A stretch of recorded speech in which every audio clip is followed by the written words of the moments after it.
All right, we are about to take a journey through 5,000 years of history in just a few minutes. Yeah, you heard that right. We're talking about a story that goes from some of the world's very first megacities all the way to a modern global power. This is the story of India. So, the big question is, how on earth do you summarize thousands of years of history in just 5 minutes? I mean, it seems impossible, right?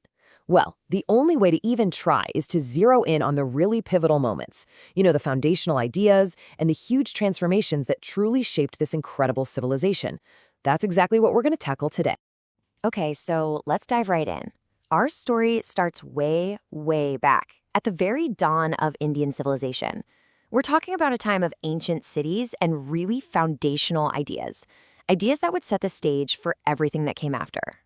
So the story of the subcontinent really begins with the Adivasi. This is the term for the incredibly diverse indigenous peoples who have lived on this land for millennia. But then something amazing happens. About 5,000 years ago, one of the world's first great urban societies started to thrive right along the banks of the Indus River. And this timeline, wow, it really shows you an incredible evolution of thought, doesn't it? First, you've got the super sophisticated urban planning of the Indus Valley civilization. Then we move into the Vedic Age. This is the period that gave us foundational spiritual texts like the Rig Veda. And that, in turn, really set the stage for these profound new philosophical movements, Jainism and Buddhism, which came along and just questioned everything, offering brand new paths to enlightenment. Now, another huge concept that emerged from this early period was the Varna system. Think of it as a social hierarchy, a way of organizing society into these really distinct classes. You had priests, warriors, merchants, and laborers.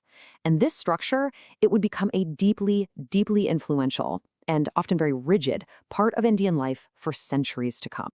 Okay, so you've got all these diverse foundations in place. And out of that, a brand new ambition starts to take hold. The idea of unification. This is when the subcontinent enters what we call the Age of Empires, a time of really grand conquests and, honestly, just incredible cultural achievement.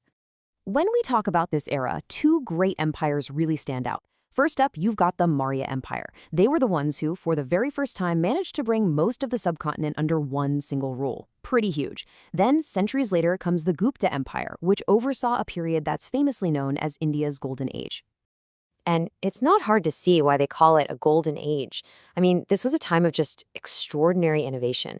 You have thinkers making these massive leaps in mathematics, including the world-changing concept of zero. They were pioneering new technologies, charting the movements of planets with stunning accuracy, and creating timeless art and literature. It was just a total explosion of creativity. This quote really gets to the heart of a deep-seated ideal. The ancient texts would praise any ruler who could control the land all the way from the Himalayas to Cape Comorin, basically the whole subcontinent.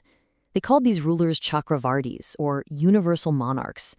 And this dream, this powerful idea of unity, becomes a theme that just keeps coming back again and again throughout Indian history. But of course, empires don't last forever. After the Guptas, the subcontinent breaks apart again, entering a period of political fragmentation. But here's the interesting part.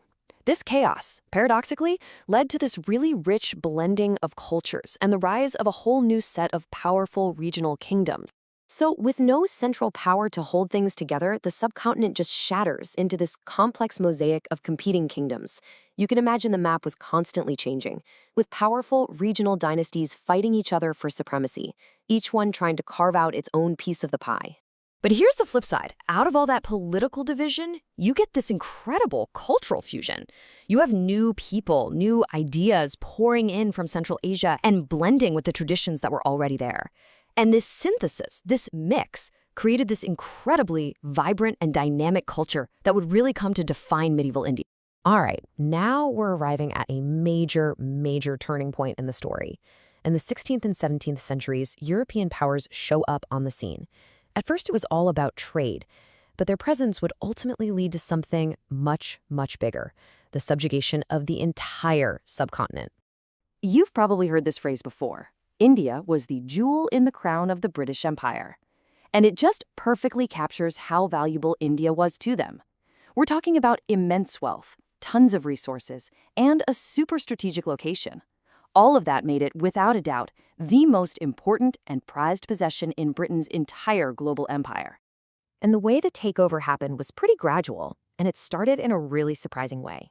It wasn't actually the British government that started it, but a private company. The East India Company began grabbing territory way back in 1765. But then came the massive revolt of 1857, and that changed everything. After crushing the uprising, the British Crown stepped in, dissolved the company, and took direct control. That's when the era of the British Raj officially began. So, what was the main point of British rule?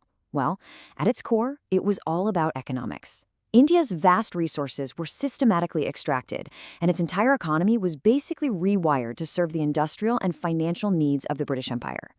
And as you can imagine, this process had really profound and long-lasting consequences for India. But here's the thing about colonial rule. It kind of planted the seeds of its own destruction. A new spirit of nationalism, a sense of a shared Indian identity, began to rise up in response. And that spirit sparked a struggle for freedom that would last for decades.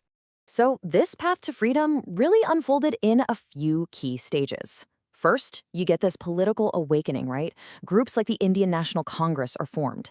Then, that political energy ignites into a full-blown mass movement led by the one and only Mahatma Gandhi and his revolutionary idea of nonviolent resistance. Finally, freedom is achieved in 1947, but it came at a terrible price: the violent partition of the subcontinent into two new nations, India and Pakistan. You know, those 90 years from the big revolt in 1857 all the way to independence in 1947, they were absolutely crucial.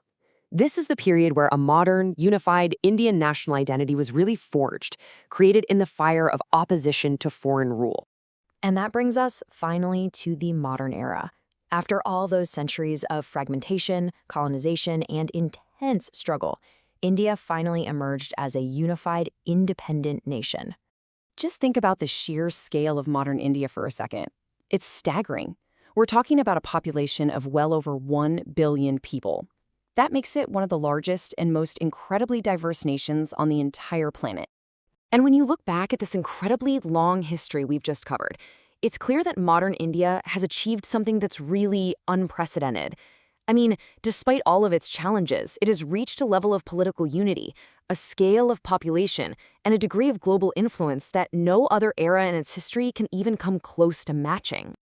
And so, we end right back where we started, with a question of immense scale. After thousands of years, that ancient dream of a unified, independent nation has finally been realized. The great challenge now is, what's next? For this ancient civilization that's become a modern superpower, the next chapter of the story is still being written.